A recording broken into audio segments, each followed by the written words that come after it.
Hello বন্ধুরা, সবাই কেমন আছো? আশা করছি সবাই ভালো আছো। তো West Bengal police, Kolkata police এবং ক্লার্কশিপের জন্য যে জিকে সিরিজটি চলছিল, আজকে তার তৃতীয় সেট। গত দুদিনের মতো আজকেও 25টি কোশ্চেনের সেট নিয়ে চলে এসেছি।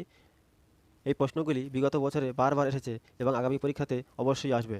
তো ভিডিওর শুরুতে বলে দিই, ভিডিওটি ভালো লাগলে লাইক ও শেয়ার করে দিও এবং চ্যানেলটি সাবস্ক্রাইব করে দিও। চলো আজকের প্রথম প্রশ্নটি দেখে নিই। তো বন্ধুরা, আজকের প্রথম প্রশ্ন হলো, কোন সম্রাট ভারতের নেপোলিয়ন নামে অভিহিত? হয়ে যাবে সমুদ্রগুপ্ত, অপশান সি হয়ে যাবে সঠিক উত্তর। কোন আইনকে ব্ল্যাক বিল বলা হতো? তো ব্ল্যাক বিল বলা হতো রাওলাট অ্যাক্টকে, অপশান এ হয়ে যাবে সঠিক উত্তর। চীন সাগরে সৃষ্টি হওয়া প্রবল ঘূর্ণিঝড়কে কি বলে? তো চীন সাগরে সৃষ্টি হওয়া প্রবল ঘূর্ণিঝড়কে বলা হয় টাইফুন, অপশান সি হয়ে যাবে সঠিক উত্তর। নাইটিঙ্গেল অফ ইন্ডিয়া কাকে বলা হয়? তো নাইটিঙ্গেল অফ ইন্ডিয়া বলা হয় সরোজিনী নাইডুকে, অপশান বি হয়ে যাবে সঠিক উত্তর। ত্রিস্তরী পঞ্চায়েতি রাজ ব্যবস্থার মধ্যবর্তী স্তর কোনটি? তো ত্রিস্তরী পঞ্চায়েতি রাজ ব্যবস্থার মধ্যবর্তী স্তর হলো পঞ্চায়েত সমিতি, যেটাকে বিডিও বলা হয়, অপশান সি হয়ে যাবে সঠিক উত্তর। ভারতের প্রথম পঞ্চবার্ষিক পরিকল্পনা শুরু হয় কত সালে? ভারতের প্রথম পঞ্চবার্ষিক পরিকল্পনা শুরু হয় 1951 সালে, অপশান বি হয়ে যাবে সঠিক উত্তর। নিচের কোনটি একটি এককবিহীন ভৌত রাশি? তো এককবিহীন ভৌত রাশি হলো আপেক্ষিক গুরুত্ব, অপশান বি হয়ে যাবে সঠিক উত্তর। সোয়াইন ফ্লু হলো ড্যাশ? সোয়াইন ফ্লু হলো এক ধরনের ভাইরাস, অপশান এ হয়ে যাবে সঠিক উত্তর। অয়েল অফ ভিট্রিয়ল কাকে বলে? তো অয়েল অফ ভিট্রিয়ল বলা হয় সালফিউরিক অ্যাসিডকে, যার রাসায়নিক সংকেত হলো H2SO4, অপশান সি হয়ে যাবে সঠিক উত্তর। সন্ধ্যা পত্রিকা কে প্রকাশ করেন?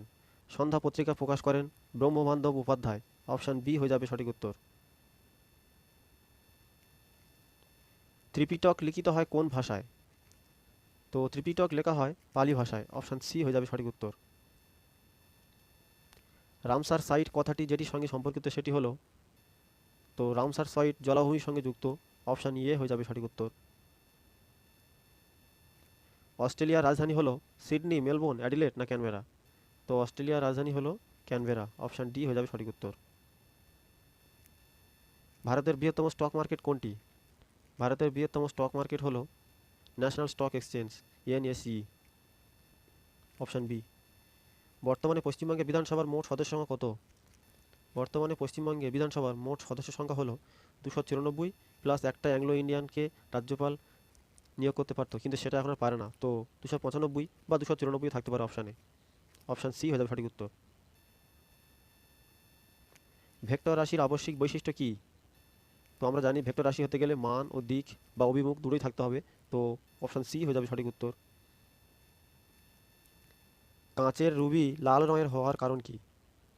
কাঁচের রুবির লাল রঙের হওয়ার কারণ হলো ক্রোমিয়াম অক্সাইডের অবস্থান, অপশান বি হয়ে যাবে সঠিক উত্তর। রাতকানা রোগটি হয় যে ভিটামিনের অভাবে? রাতকানা রোগটি হয় ভিটামিন এ এর অভাবে, যার রাসায়নিক নাম হলো রেটিনল, অপশান সি হয়ে যাবে সঠিক উত্তর। পাল বংশের শ্রেষ্ঠ রাজা কে ছিলেন? তো পাল বংশের শ্রেষ্ঠ রাজা ছিলেন ধর্মপাল, এবং এই গোপাল ছিলেন পাল বংশের প্রতিষ্ঠাতা, এখানে অপশান বি হয়ে যাবে সঠিক উত্তর। সতীশ ধাওয়ান মহাকাশ কেন্দ্র অবস্থিত কোথায়? তো সতীশ ধাওয়ান মহাকাশ কেন্দ্রটি অবস্থিত অন্ধ্রপ্রদেশের শ্রীহরিকোটায়, অপশান বি হয়ে যাবে সঠিক উত্তর।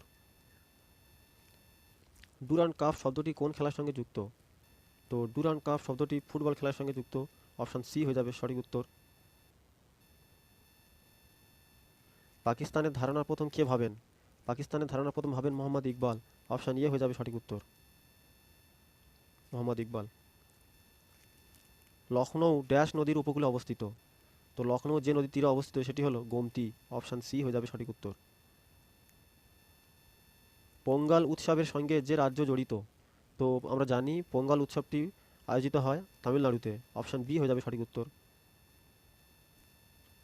আজকের 25তম কোশ্চেন এবং এই সেটের শেষ প্রশ্ন, ইন্ডিয়া উইন্স ফ্রিডম এই গ্রন্থটি কার লেখা? তো ইন্ডিয়া উইন্স ফ্রিডম এই বইটি লেখা আবুল কালাম আজাদের, অপশান সি হয়ে যাবে সঠিক উত্তর। তো বন্ধুরা, এই ছিল তৃতীয় সেটের 25টি ইম্পর্টেন্ট প্রশ্ন।